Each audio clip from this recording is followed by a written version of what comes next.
The Supreme Court's recent judgment granting financial autonomy to local government councils in Nigeria has sparked renewed discussions on the importance of self-governance and economic development at the grassroots level.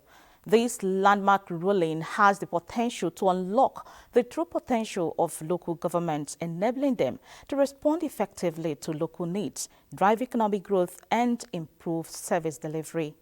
However, implementation challenges and concerns about capacity and accountability remain.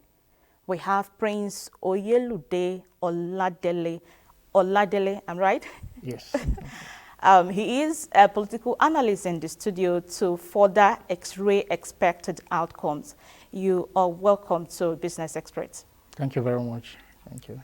Okay.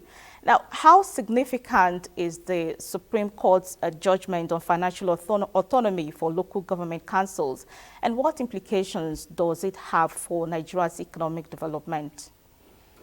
Well, let me say it is a progressive judgment that every Nigerian must celebrate, that every Nigerian must applaud the President, the Supreme Court.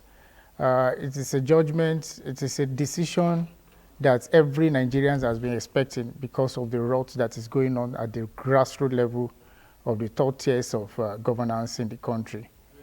And I believe that with this judgment, Nigeria will have a renewed hope, just like the President envisaged. We all remember in 2022, December precisely, when the former president accused the governors of siphoning the local government fund. So the governor were not happy with that statement then, but that is just the truth. But it doesn't have the capacity, the wherewithal to implement and make sure that that comes to reality. But presently, the president has assented to the decision of the Supreme Court. And I believe with that decision, every Nigerian should be able to, celebrate the decision of the Supreme Court and even applauded the president for that landmark judgment. Okay, what do you think are the immediate benefits of financial autonomy for local government councils, and how will it impact service delivery and economic growth at the local levels? Well, everybody knows that the local government chairman is the closest tiers of government to the grassroots. And just last week, I look at, because the budgets are doing well as far as, what they call it, accountability of the country, budgeting and finance is concerned. So I checked through their website and I discovered that my local government alone got 250 million naira. That is allocation of June. So I look at that, what is the workforce of my local government staff? And I noticed that even the appointees, the elected officials, the civil servants there, all of them in total, their salary, their entitlement cannot go beyond 50 million naira. So if 250 million naira goes directly into the account of my local government in the month of June, and there's nothing to show for it, I think that's a big setback for the local government and even the country. And I know that even in my state, my local government is one of the, at least let me say, one of the smallest local governments, because there are many local governments in the state that hand like 350 million. So if the local governments are getting that sum of money on a monthly basis, I think there will be development at the grassroots level. The level of insecurity will reduce. There will be agricultural development. There will be employment. Because I could remember I said it on a television station like that, and I said it clearly that when I was young, I used to go to farm, and the farm was owned by the local government. So during the harvest period of maize, we normally harvest the maize at 1 bag of maize. So if you are able to harvest 1 bag, so you hand 5 naira. So by doing that, I'm getting little money from that before even I finish my secondary school. So by doing that, the local government is making cool money from that. They are reaping from the agricultural input through the farm settlement. So, but currently now, the local government cannot even establish a farm settlement. They cannot even finance the farmers for them to, get some incentive, or maybe buying chemicals for them, buying fertilizers for them. It's not happening now because the money is going straight to the account of the joint account of the local government and the state government. And the state government will just look at the total workforce of the local government, giving them, paying the salary and giving the appointees stipends to manage the local government. So the money is not really going down to the grassroots. If the local government is functioning, just like the autonomy, the financial autonomy that we have been looking for, if it is functioning, the local government chairman will be able to even recruit more staffs, either casual or normal staff in the council. So they will be able to develop the agricultural sector. They will be able to establish, to assist the entrepreneurs in the local government, and the farmers will also enjoy. And the level of insecurity will reduce because the monarchs are also taking part in that regard. And in each local government, we have some numbers of monarchs depending on the communities in the local government. And they have their own percentage also from the allocation of the local government on a monthly basis.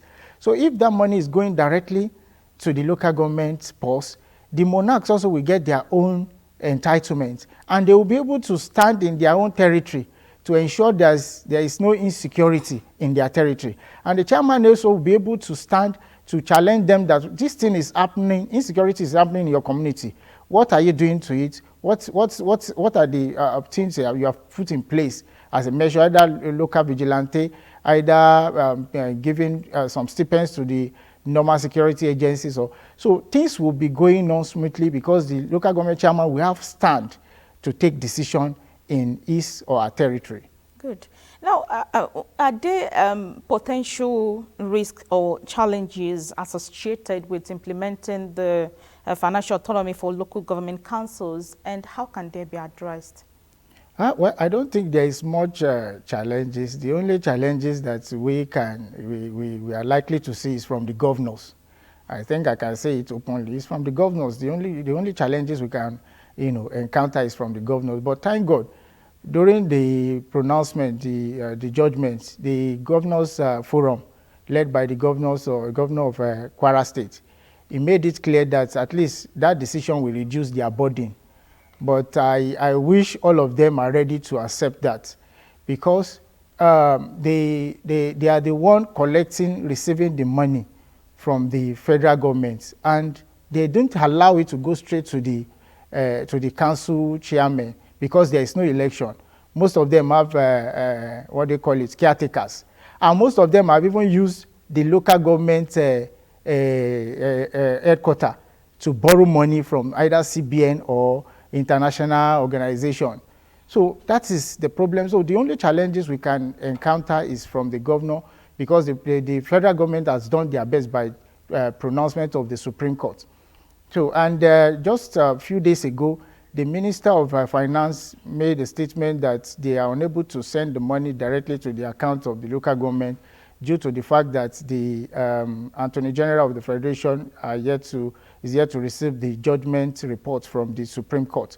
So I think probably by maybe next payment of allocation may likely go directly to the accounts of the local government, which I believe all Nigerians will be happy. You can see the NOGE are also celebrating the decision of the Supreme Court. They are even praying for the President of the Federation. All right. How can local government councils build capacity and ensure accountability managing their finances and delivering services? Well, I believe that there will be an agency like a commission that need to train immediately the chairman are elected. I think there should be an agency that will train them to know how to govern a local government. And for the issue of accountability, there is no how, because people were saying that the state governors are still the one that will conduct local government election. Fine, they are still the one, in as much that the bill being sponsored by Senator Sani Musa is still on board, and the INEC even pronounced it that they have the capacity to even conduct local government election. But that ones are not yet in practice. It's still the State Electoral Commission that will conduct the election. So people were saying that maybe the governor will still have power to take decision on behalf of the local government chairman. But me, I don't believe that, because immediately after the election, the name of the chairman will be registered at the federal level, and the Supreme Court judgment has stated it that they don't have the power to remove the chairman until the expiration of his or her tenure. So if that one is on board, the anti-graft agency will be on board also. Okay. Immediately, the Ministry of Finance is paying this thing through the Fiscal Commission. If they are paying the allocation to the local government account, everybody will be aware. The state governors also will be aware. Nigerians will be aware that this local government is earning so amount. So, and they must have passed their budgets on a yearly basis, just like the president is taking the budget to the National Assembly, the governor is taking it to the state assembly. The local government chairman also should take it to the chambers of the councillors. So immediately that is done, everybody will know that in my own local government, we are spending 3 billion naira this year. And if you are earning 215 million naira on a monthly basis, in 1 year is approximately to 3 billion naira.